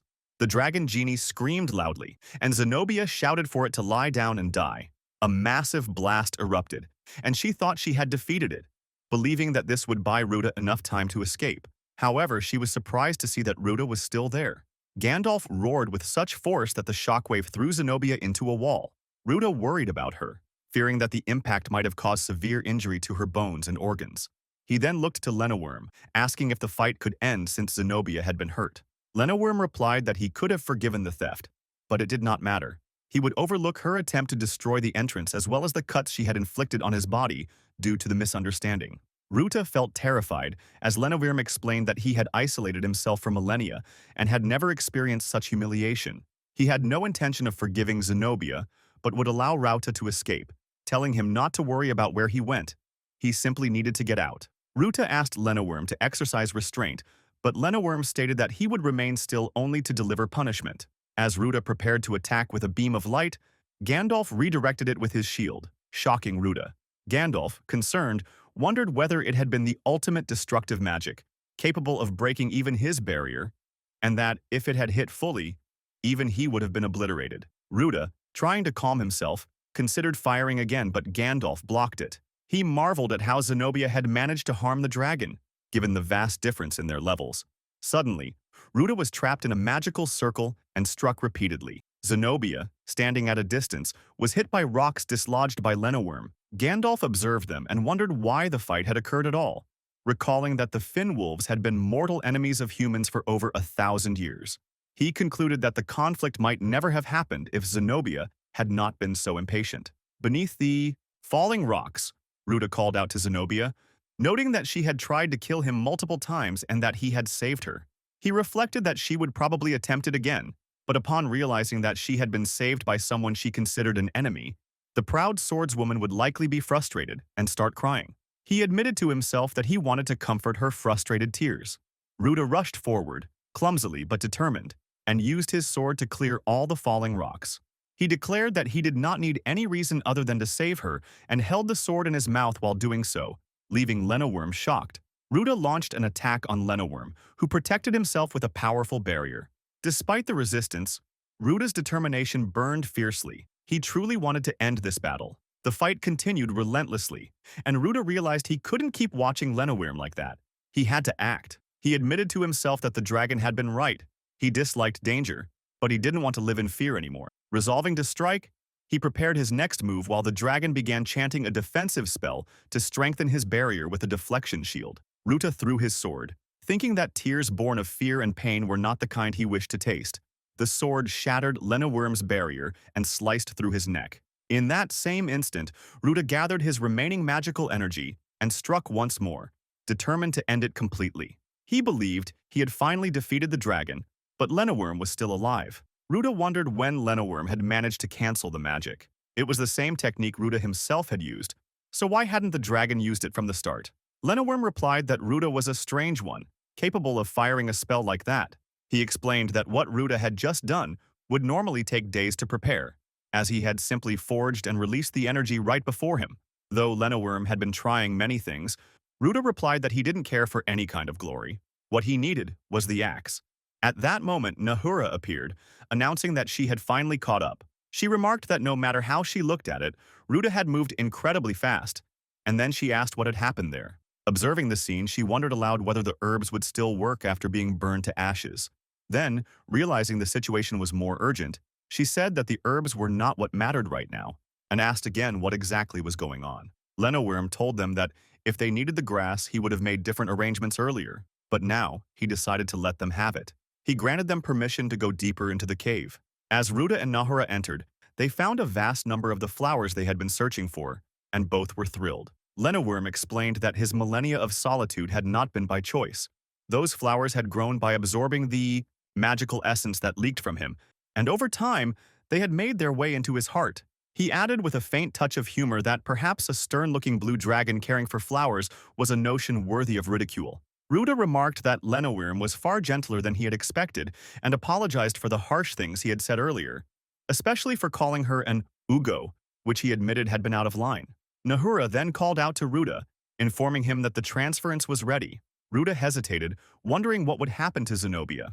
Nahura assured him not to worry, explaining that Zenobia would be sent back as well and that she had checked on her condition. Everything was fine. Ruta commented softly that Zenobia truly was someone special. After that, both he and Nahura left the place. Meanwhile, Lenowyrm reflected that Ruta was quite the long-tongued wolf. Looking around at the ruined state of his nest, he realized he could no longer host guests there. He mused that going to a human village would only cause an incident. As he watched a group of nut rats scurry about, rare creatures in that region, he wondered how they had managed to arrive there on their own. Smiling faintly, he decided he would send one of those nut rats, carrying a seed, toward Ruta. He also thought that if he himself were as small as those creatures, he would probably have far fewer worries in life. The scene shifted to Mary's room, where she finally woke up, breathing weakly but steadily. She wondered what kind of medicine had been used and grew emotional upon seeing everyone around her. Gandalf, overcome with relief, suddenly rushed forward and embraced her, tears streaming down his face as he thanked God. He could hardly comprehend what had just happened. As the emotional moment unfolded, Rauda began barking loudly and jumping around in all directions, accidentally colliding with Gandalf. Zenobia, concerned, asked if Gandalf was all right and reminded everyone that Mary was still recovering, so they shouldn't be so noisy. Gandalf quickly composed himself, took Zenobia's hand, and apologized. He thanked her sincerely from the bottom of his heart, saying she was the one who had saved his daughter's life. He told her that if there was anything he could do in return, she only needed to ask. Zenobia, flustered, told him to wait and insisted that she hadn't done anything. Gandalf, confused, asked if he was mistaken but pointed out that they had the wormnil, and if it hadn't been her, then who had done it? His gaze then shifted toward Ruta, who looked back at him blankly. Ruta suddenly realized how deeply concerned he had been about collecting the herbs, so much so that he hadn't even thought about what would happen afterward. He decided he would have to ask Hecate about it later. Since his translator was in the other room, he thought of slipping away quietly. Trying to explain himself, he stammered that he was only a little tongue tester. The maid, overcome with emotion, rushed to hug Ruta, crying as she did. Ruta, equally overwhelmed, began to cry too, begging her not to abandon him and saying he didn't want to lose his comfortable life as a pet. At this, Zenobia burst into laughter, saying they had all seen through her. Rauda was utterly confused as Zenobia took full credit for everything, claiming that she was the one who had slain the dragon and that Rauda was just a normal dog. Somehow, everyone accepted her explanation, and she went on to boast that she could easily take on dozens of dragons if needed. Later, Ruta and Zenobia sat beneath a tree. Zenobia, feeling dejected, muttered that she wanted to die, blaming herself for lying to Gandalf and the maids and stealing Ruta's achievement. Ruta tried to comfort her, but she sighed and asked if he couldn't think of a better way to console her. Zenobia told Ruta not to get the wrong idea. It didn't mean that she trusted him. She said she was only repaying her debt from the matter with the roost dragon. Otherwise, she could simply tell everyone what had happened, and that would be the end of whatever they had between them. She warned him to revert to his devil self if he wanted, because she would not hesitate to cut him down on the spot. And if her strikes didn't reach him, she would keep attacking until they did. She told him to be prepared. Ruta grew irritated at her harsh words, but before he could respond, Zenobia stood up to leave. She said she would still thank him for saving Mary and for helping her escape the dragon's nest. She admitted she had been completely out of her league, and that Ruta had been the one who truly saved her, which was why she felt she owed him gratitude. As Ruta listened in silence, Mary suddenly called out from the window of the first floor and leapt toward him. Ruta was startled and wondered if this was some kind of secret technique. Mary, overjoyed, hugged him tightly, saying she had been so upset without him and was startled to see him again. They sat down together as she explained that when she woke up, he had already disappeared. She had wondered why he had left without saying anything and thought that maybe he didn't trust her enough to tell her where he was going. Mary admitted that this thought had made her feel deeply sad and lonely. She realized that she had been doing the same thing as everyone else, bearing everything by herself, forcing herself to stay kind while isolating herself from others. With a trembling voice, she added that she had finally understood something important. Everyone else loved her just as much as she loved Ruta. Mary said she had made a decision to start being a little more selfish. She wanted to talk with her father more often and learn from him about many things, especially about what kind of person her mother had been. There were so many questions she still wanted to ask. Hearing her words, her father grew deeply emotional. She went on to say that she wanted to spend more time playing with Zenobia, just like she used to, and make things together with her father's help. She also mentioned wanting to go shopping with Miranda again. There were countless things she wished to improve, many skills she wanted to learn, like drawing picture books and visiting towns of all kinds. She wanted to do all those things alongside Ruta. Her voice trembled as she told him that was why she had become emotional and begged him never to leave her again without telling her. Ruta, listening to her, thought about how many painful things had already happened, moments of death and loss, times that had hurt even more than dying itself. He admitted to himself that there were still countless worries and uncertainties about the future. Yet, despite that, he knew one thing for certain. He would never willingly take on work or responsibility for its own sake. But if it meant protecting his life as Mary's pet, he would always accept that without hesitation. One day, Mary and Ruta were running, and Ruta was told to come quickly. That was the reason she had done everything she could, and she wasn't planning to stop. It was going to be their first time riding an airship. As they flew, both of them enjoyed the breathtaking scenery and noticed a huge school of flying fish gliding beside them. Ruta felt as if he was living in a fantasy world. Mary mentioned that she had read in a book it was usually hard to breathe at high altitudes, but she wasn't feeling that way there, so she guessed it might be different. Ruta assumed that it must be common knowledge in that world. Gandalf approached and told Mary that it was because the wind elementals protected the ship with a thin film. He asked if she liked the airship, and she happily replied that it was so much fun. Gandalf then began explaining the ship in detail, giving a long lecture that Mary listened to with enthusiasm. Meanwhile, Ruta grew irritated, thinking he was at least relieved that his father was in good spirits and must have been truly worried about Mary's illness, which had driven him to search for Wormnil. He remembered being used as a sky surfboard and recalled fighting a massive dragon, something so terrifying that he swore never to do anything that dangerous again. He felt that the world he was living in now was peaceful enough, and he hoped he would never have to face anything like that again. People could tell that after enjoying the trek for a while, Mary should visit the playroom, which had all kinds of games. Attached to it was a cafe that offered a wide variety of rare sweets from around the world. They also said that if anyone managed to win the games, they might even receive rare sweets from the capital as a reward. Mary seemed very excited to hear that, and Ruta was just as thrilled. Ruta eagerly rushed ahead, too excited to contain himself. As Mary warned him that he might bump into someone, a boy suddenly collided with Ruta and fell. She got scared and immediately apologized to the boy, while Ruta also felt guilty about it. Then her father arrived and told Ruta that he shouldn't expect to earn any good food by injuring a young man like that, and that they could leave the food arrangements for the trip to him since he happened to be one of James's students. That boy was treated violently, and they had been looking forward to it. Gandalf asked them to think that they would soon surpass the former head chef of the royal palace. The boy replied that it was not at all the case. Ruta wondered about the head chef of the royal palace and felt that the boy must have been quite an extraordinary person. The boy then mentioned that he was still studying under James, if only he hadn't punched that royal. Ruta thought about all of it. It was mentioned that they couldn't exactly bring him along. Mary called her father, and her father apologized as they began talking. It was also mentioned about the playroom. Mary had been on the deck since they had boarded, so she was told to put her things down. She agreed and left from there to bring her things down. Gandalf looked at the boy's face and wondered if something was wrong. The boy denied it, saying that he had just been thinking about how Mary had returned to such high spirits and how she seemed like a completely different person. He added that girls were the cutest when they were happy and smiling. His father and son then glared at him, and his father remarked that the boy would never have Mary. The boy was shocked and said that it wasn't like that. Gandalf remarked that his daughter might be reaching that age, and after a few more years, such things might come into the picture. However, he added that she was still a child who was busy experiencing both the sweet and sour sides of the world. While some might claim that it was fine, he declared that he would never allow such a scoundrel near his daughter. As he continued scolding her, a lady suddenly appeared and struck Gandalf on the head with a whip, saying that doting parents were all well and good, but they shouldn't go overboard. Otherwise, Merry's future husband would have a difficult time. Gandalf shouted in protest, calling her a brain-tingling fool, and wondered if Merry's primary physician, Dr. Hecate Lulu Eris, was really how he should remember her. He questioned why Hecate was even there. She asked if he was unhappy to see her, and then demanded to know who had placed the anti-wind film on the ship. Gandalf replied that it had been her.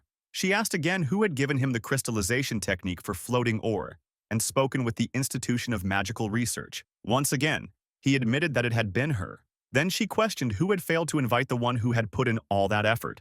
He accepted that it was his mistake. Finally, she asked who the 58-year-old wine belonged to and handed it to him to drink. Gandalf was delighted by it.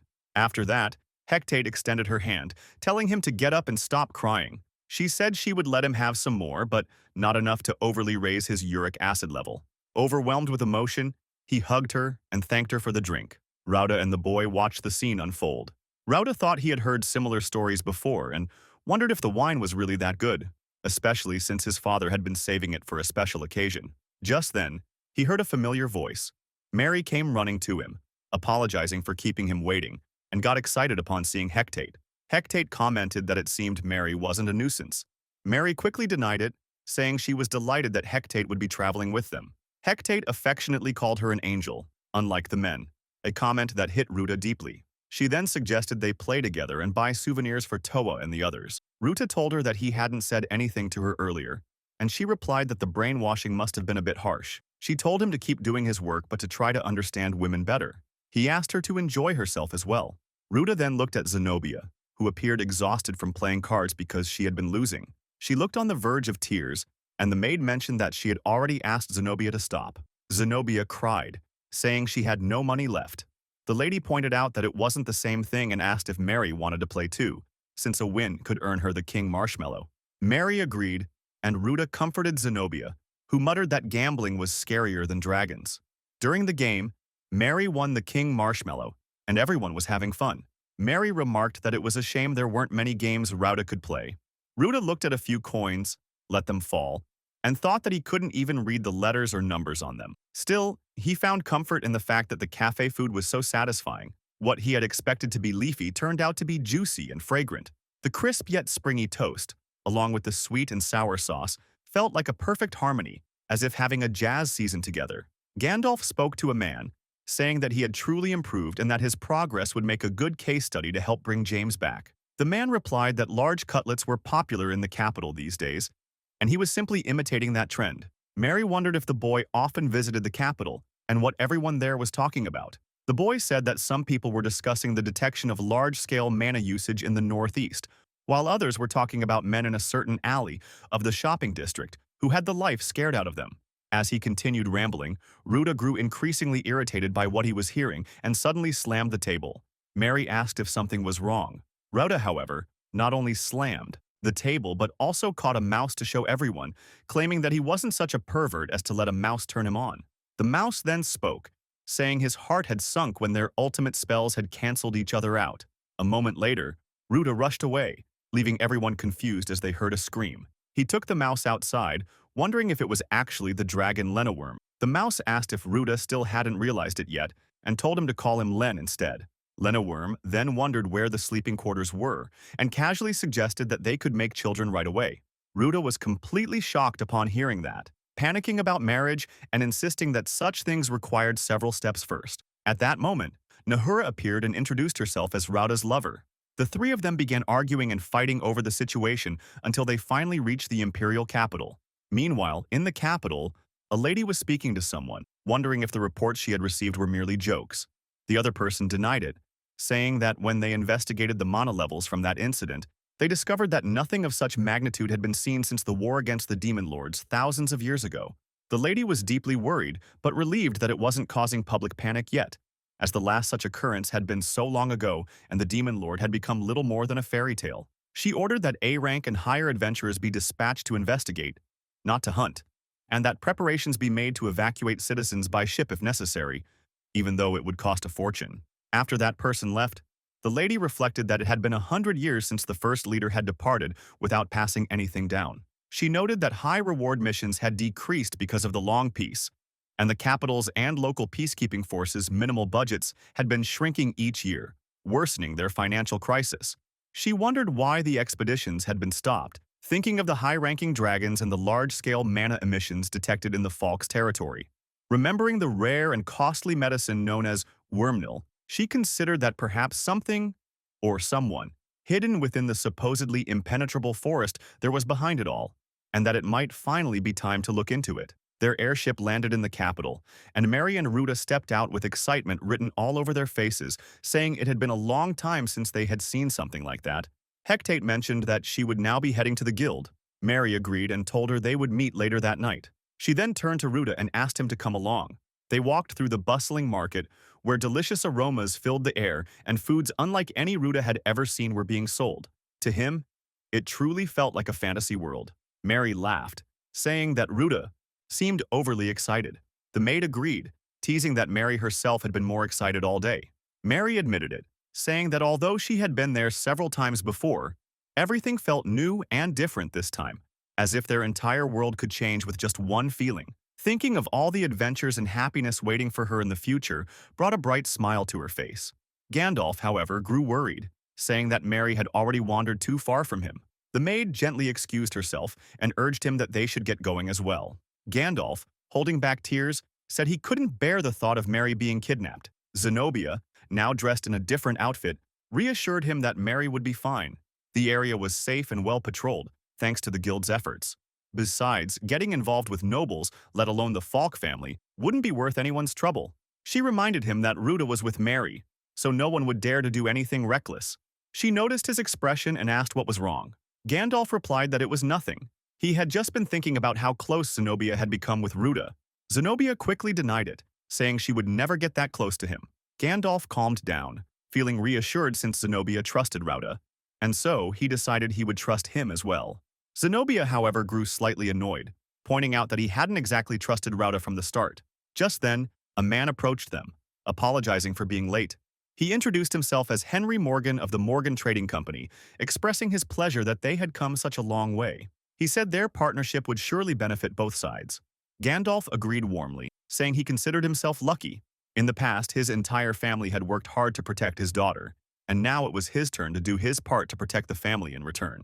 Meanwhile, Mary, Ruta, and Toa were having a wonderful time exploring the market, tasting food, laughing together, and enjoying their shopping spree.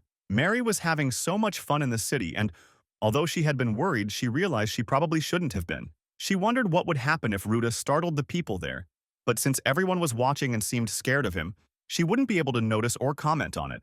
It appeared there were more people than last time. Toe explained that it was because it was the tourism season and added that if they got separated, they could just meet up at the hotel. Mary didn't think it would happen easily, but she accepted it as a precaution. Suddenly, a huge crowd appeared, and Toe got lost among them. Mary thought it was fine, imagining that if they needed a noble's carriage, her father would trust the magical one for safety and security. She checked her wallet and realized she had left her money with Miranda, which made her frustrated as she wondered what to do next since they didn't know where the hotel was. She considered telling the carriage driver the hotel's name but had no money to pay. Ultimately, she decided to go back to the ship and ask James's apprentice for help, though she worried he might not be there. Ruta tried to cheer her up as they approached a hotel. Mary suggested that it might be the right one, which seemed to calm Ruta, who decided to approach it carefully, remembering how they had walked to the lake last time. Mary expressed her appreciation for Ruta, noting how amazing he had been during important moments, like when she had collapsed from illness, and he had called Zenobia and accompanied her to the dragon lair. She felt his greatness could not be expressed in words. Suddenly, people started making a commotion, running away in fear of a monster. A lady approached Mary and explained that she owned a rather rare beast and offered to tell her more about it. She introduced herself as Elizabeth, the only daughter of the Morgan family. People were calling her a monster because she was sitting on a beast. She remarked that Mary's ring was beautiful and fitting for someone who could tame all kinds of wild beasts.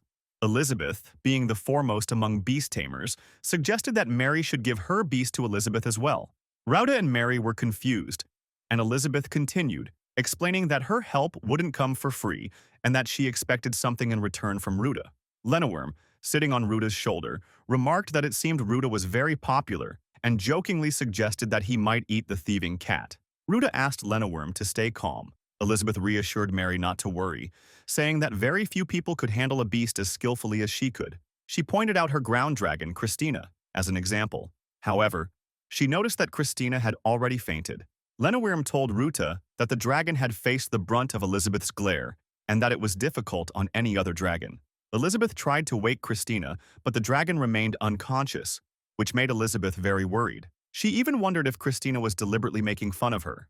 Mary then intervened, telling Elizabeth that it was fine since Christina had simply been a bit startled and there was nothing to fear. She approached Christina and was able to wake her up easily. Mary glanced at Elizabeth and thought that she had seen her somewhere before, possibly in Hectate's book. Elizabeth, noticing this, wondered if Mary was even listening, which made her nervous. She reminded herself that one should always remember a pet's name before its owners, and, in her flustered state, continued talking while inviting Mary to her home. Mary agreed without hesitation. Mary added that she wanted to go to the hotel first. Elizabeth said that it wouldn't be a problem, and that she would send Mary there in their carriage. Ruta told Mary that he didn't think it was a good idea, which seemed to bother Elizabeth. However, she insisted that it was fine, and mentioned that the Morgan family might help her get in touch with her father. Ruta realized that Elizabeth was not a bad person, which left him genuinely surprised.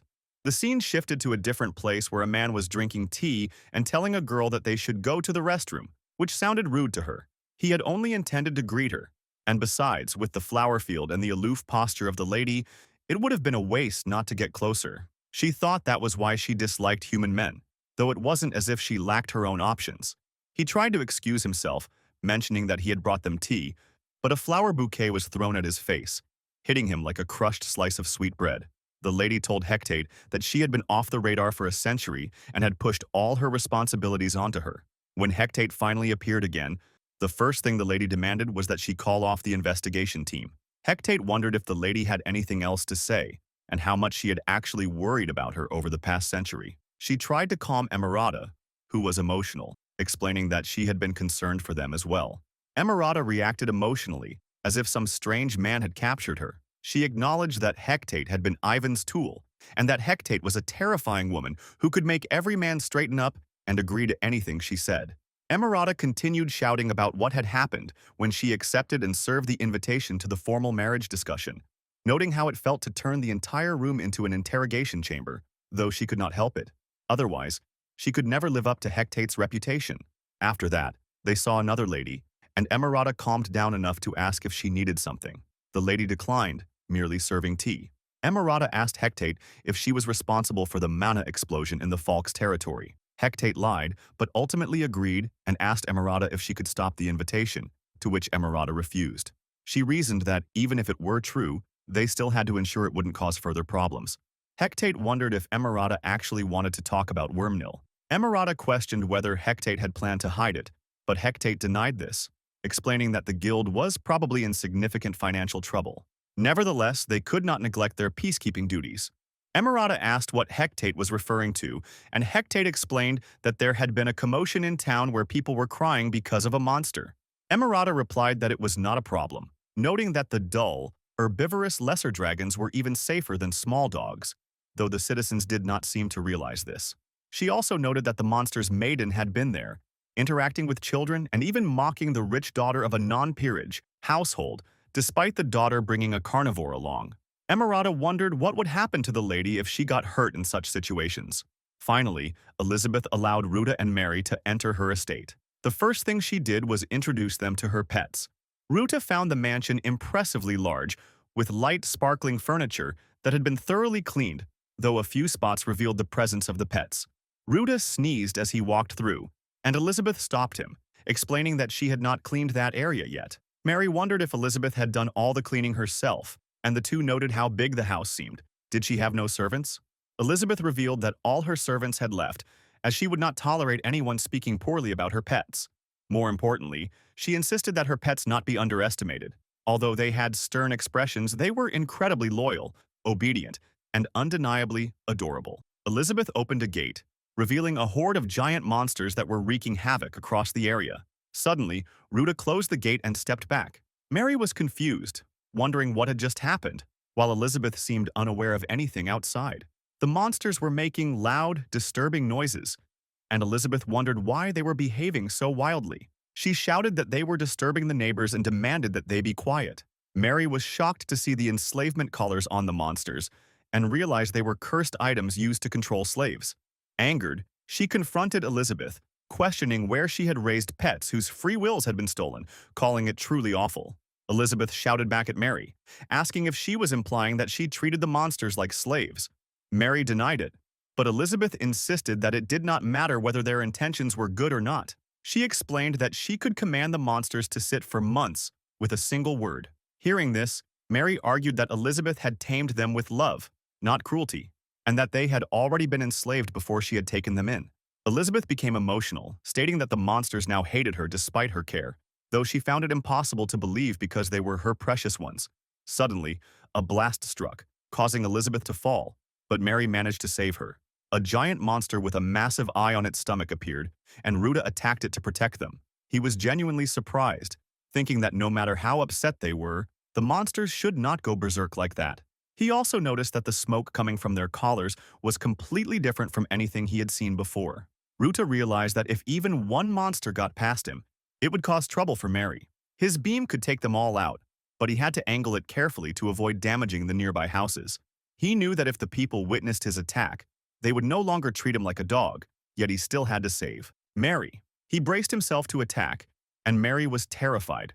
Suddenly, the monsters collapsed on their own, leaving Ruta wondering what had just happened. Lena Worm explained that things had been dire, so she had asserted her will over all of them. Ruta was relieved that no one had been hurt. At that moment, Nomura appeared, warning them and asking what had happened. Ruta questioned if something else had occurred. She replied that everyone, people and animals, across the entire area had passed out, which had created a huge mess. She noted that this effect was usually only effective against dragons. Ruta asked Lena Worm if she could dial back the range, and she replied that it wasn't strong enough to knock out anything except dragons. She then allowed all the affected beings to wake up, explaining that she knew they had endured a lot, and that it must have been torture for a proud dragon to be tamed. She glared at the monsters and asked if that was enough reason to harm their master and husband. She declared that if the monsters had acted for such an insane and meaningless reason, they deserved to be burned at the stake for a century for their crimes. Suddenly, Nahura called out to Rauda, wondering if Lena Worm was his wife. Rauda, startled, denied it. Nahura then wondered why he had used that opportunity to avoid answering properly. He never wanted to fight with her again. Beyond remarked that it seemed the girl genuinely cared for them. He added that, although the monsters might resent being tamed, they could at least consider it fair payment for the food they received. The dragon replied that the food their master had given them had actually been terrible. The dragon explained that owners who fed their pets terrible food usually fell into 3 groups: those who didn't care what their pets were eating, those who believed everything they cooked must taste good, and those who only provided one kind of food. Elizabeth was referred to as the Waitress of Darkness, someone whose meals resembled grand feasts worthy of a god, though of a strange and unfamiliar kind. All the units devoured the food hastily, washing it down with water, as none could endure such bizarre dishes. The dinner table before them remained unchanged and ever-present. Elizabeth wished that everyone would survive, stay healthy, and live a long life. Though she knew that not all of them would be fine, they were aware that their taste buds wouldn't last much longer, and one of them even compared it to tasting grass from the roadside. Lena Worm became emotional, and Ruta tried to comfort her, saying they weren't the ones meant to save them. Nahura, however, shouted at Ruta, wondering if he was pretending not to see anything and saying he couldn't possibly ignore what he had just heard. Ruta asked what they should do, and Nahura replied that those beings were exhausted and filled with resentment, suggesting that Ruta could at least let them go somewhere to rest. Ruta recalled how Garo had always been helpful in difficult times, while Nahura concluded that they had only one choice left. She said she would send them to a place where others had died of natural causes and asked the rest to cooperate with her plan. The dragon, crying, wondered whether they would be able to save the others and pleaded for their help. Ruta agreed to help Garo and promised to make it up to her later. Nahura responded that Ruta was only doing just enough to keep leading her on. Meanwhile, as Mary and Elizabeth were inside, they discovered a magical light. When Elizabeth arrived, she saw that all the monsters were about to create a portal. Shocked, She wondered if it was because of all the callers. She hoped they wouldn't leave, realizing that if they did, she would be alone again. She began to cry, recalling that she would never abandon her children or run off with another man like someone had once left her father. She wouldn't disappear for months because of work, nor say cruel things about her children for having only one parent. She didn't want anyone to pity her or laugh at her. Elizabeth slammed her hands against the ground, declaring that all of them were her pets and she needed them all. She said she didn't want a family that would fall apart and had tried hard to do everything expected of her. If something was still wrong, she begged to be allowed to fix it, even promising to give them 5 meals a day. But the dragons and the others, surprised, left the place. Elizabeth cried loudly as Rhoda and Mary watched her. When she fell to her knees in tears, Mary approached her, showing that Christina hadn't left. Mary wondered why Christina had stayed when Elizabeth had never tried to understand their feelings. It didn't matter whether she was a monster maiden or not. She had only caused them pain.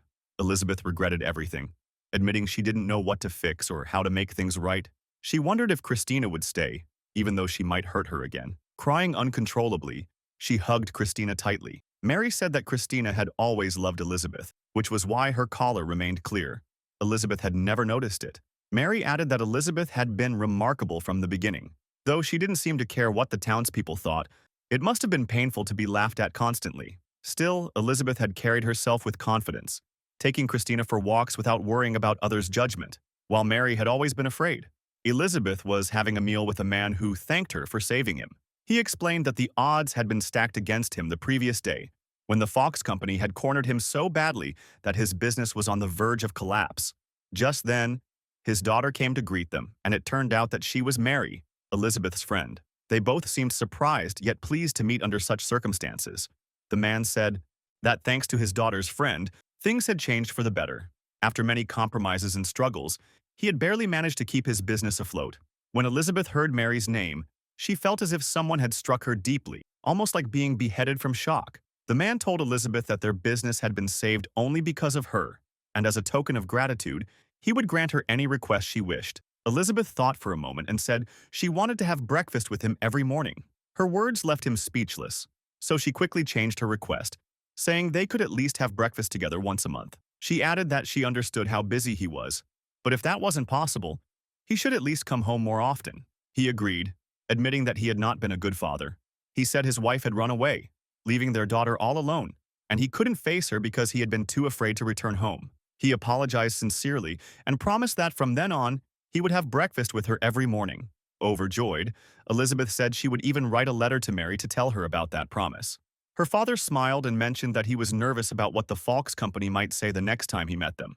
Elizabeth then made one more request. She wanted a wooden box filled with ink and flower-printed letter paper. It was the 27th day of the month of green. Ruta was especially soft and fluffy that day.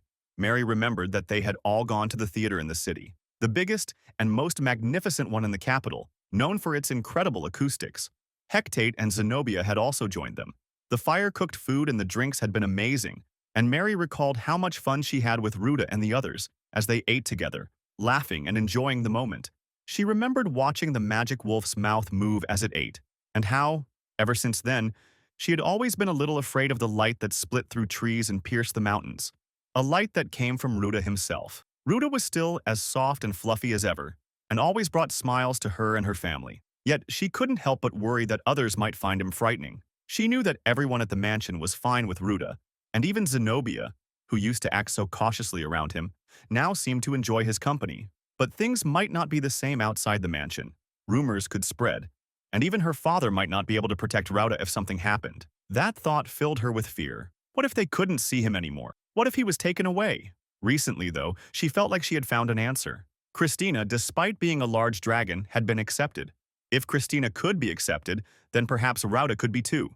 If people got to know him better, they wouldn't fear him. They would see how kind and gentle he truly was.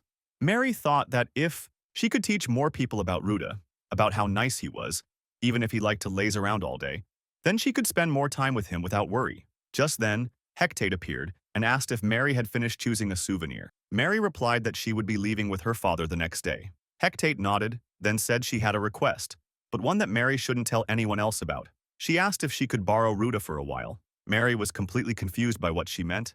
Meanwhile, Ruta was fast asleep. A butterfly landed on his nose, making him sneeze in his sleep. He muttered that he never managed to get a proper night's rest on the hostel beds.